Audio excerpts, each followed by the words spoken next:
That's Nick. And that's Joseph. And today we're here to talk about Da 5 Bloods, which will be available to stream on Netflix June 12th, 2020. It is the world premiere of the latest Spike Lee joint that would have premiered at the 2020 Cannes Film Festival out of competition. Had that happened. According to the lead festival programmer Thierry, this would have been the first Netflix film since 2017 to grace the Cannes program because Spike Lee was scheduled to be president of that jury. I guess he's on retainer for the 2021 festival. Good. Anyway. Da 5 Bloods is about 4 black men who were in the Vietnam War. 50 years later, they returned to Vietnam to retrieve some gold bars they left behind, basically. That's the basic story. Yep. Okay. What do you want to say about it? I want to say that I had very high expectations for this film. As you well know, I was very excited to see it. Yep. And I ended up being a bit disappointed with it. Why don't we start with what we liked about it? So, almost all of Spike Lee's films, it was an education. Yeah, right? Of course. So it features a lot of really interesting, sort of like common features Spike Lee uses, like inserting biographical footage, news footage. So it kind of reads like a mini documentary within the film, kind of. Yeah, it starts out with clips in 1967 of Muhammad Ali. You get some Angela Davis, Bobby Seale, a bunch of things happening around the severe unrest about the Vietnam War conflict going on. So I thought that was interesting. I think just in general, like Spike Lee is obviously a very important filmmaker. So just even being able to experience one of his films is a plus. Right. And always recuperating a perspective that is often left out completely from the zeitgeist. Because there's a character in here named, she's like a radio personality in Vietnam, Hanoi Hannah, who's kind of egging on the black troops. That gives a statistic about how 11% of the U.S. population are black people, and yet there are 34% of the U.S. troops in Vietnam are black. Yeah. I'm stumbling over my words because I wasn't as impressed with this film as I wanted to be. So let's just break it down. Okay. The film opens with, after that initial scene you described, the montage, these 4 gentlemen meet in a hotel in Vietnam. Ho Chi Minh. I said that because the film is filmed in Vietnam and Taiwan. Yes. Right.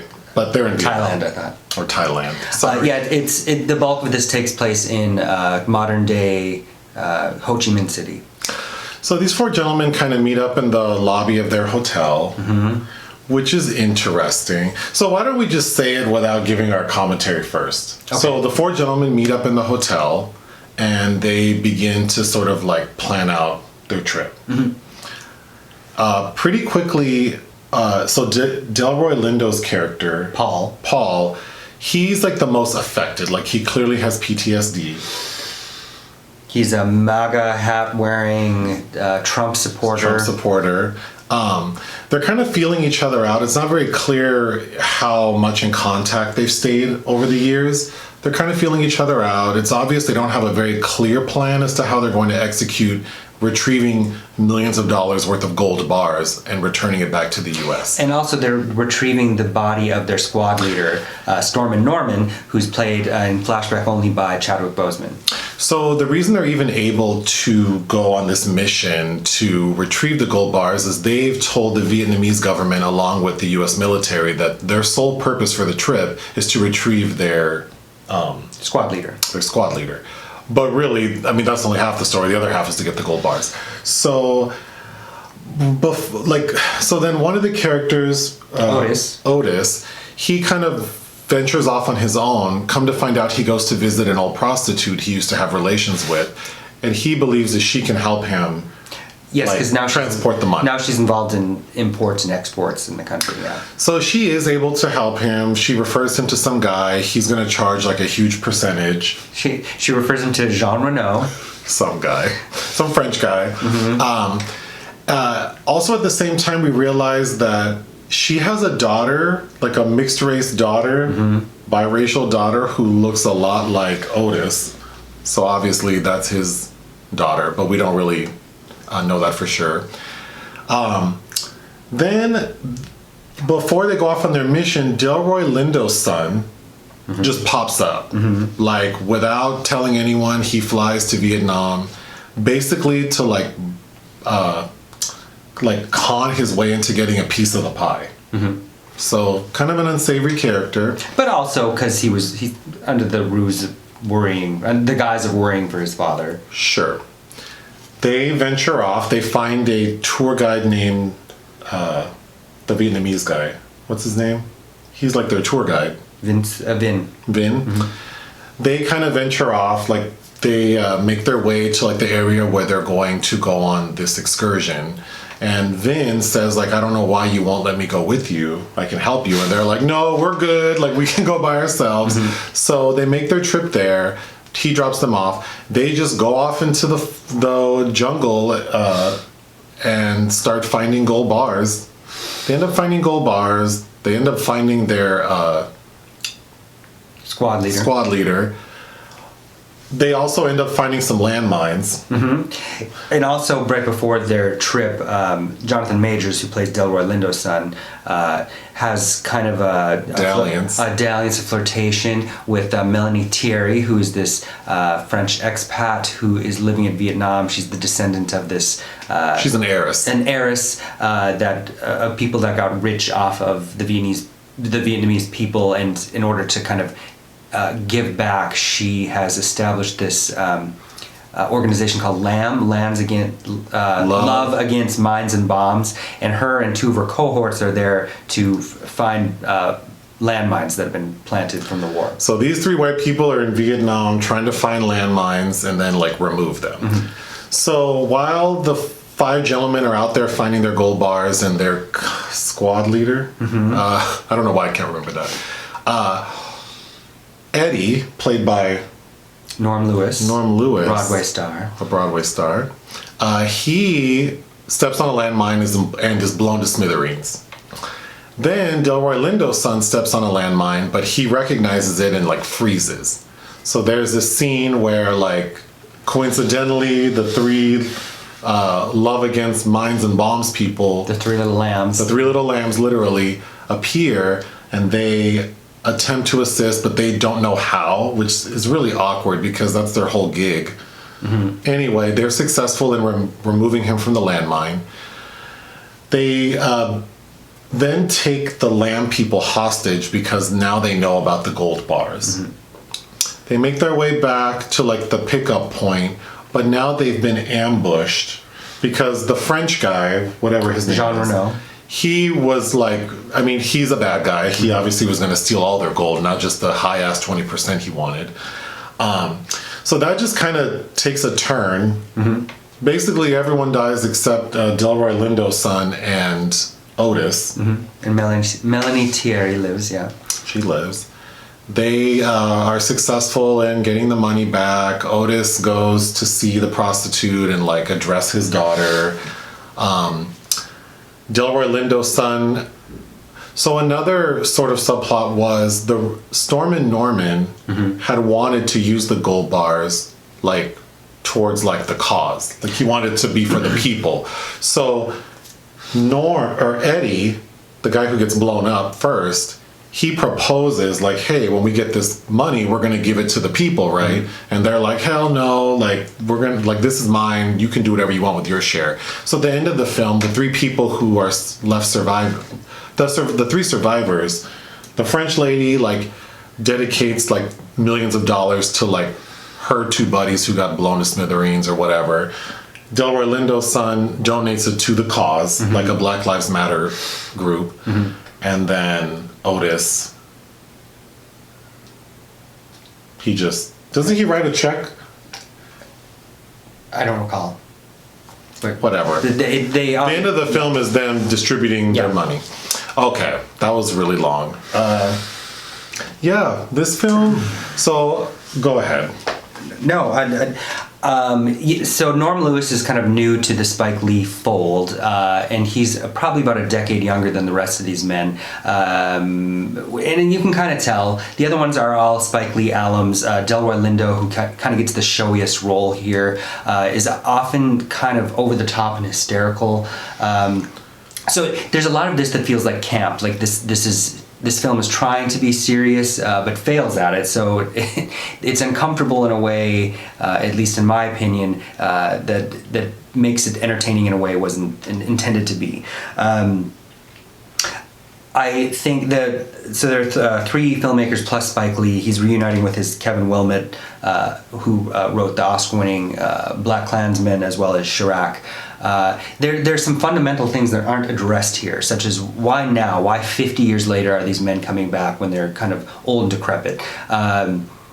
Why didn't they plan this out better? Because the way that everything's revealed, it's kind of like they're simpletons almost. Like why didn't anybody think of this before? That's my biggest issue is, these men, when you consider the camp component to the film, the unintentional sort of humor in it, along with these four gentlemen being so unprepared for what they are intending to do, it's uncomfortable. And as a portrait of PTSD, I don't think that the movie is 2.5 hours long, and there's still not there was nothing properly established about this psychological condition to make it seem realistic. Like they're triggered in a lot of ways, coming back to this country that's rife with trauma for them, such as a man trying to sell a chicken to Delroy Lindo's character on a boat, which ends disastrously, which don't make sense. Or they go to a bar named,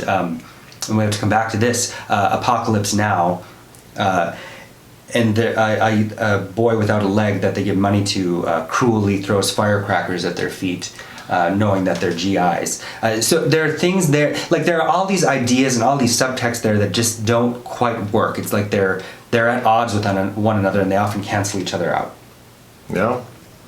To me, this is Spike Lee doing Apocalypse Now, mixed with John Huston's The Treasure of Sierra Madre. And this is about the intersection of racism and greed, per se.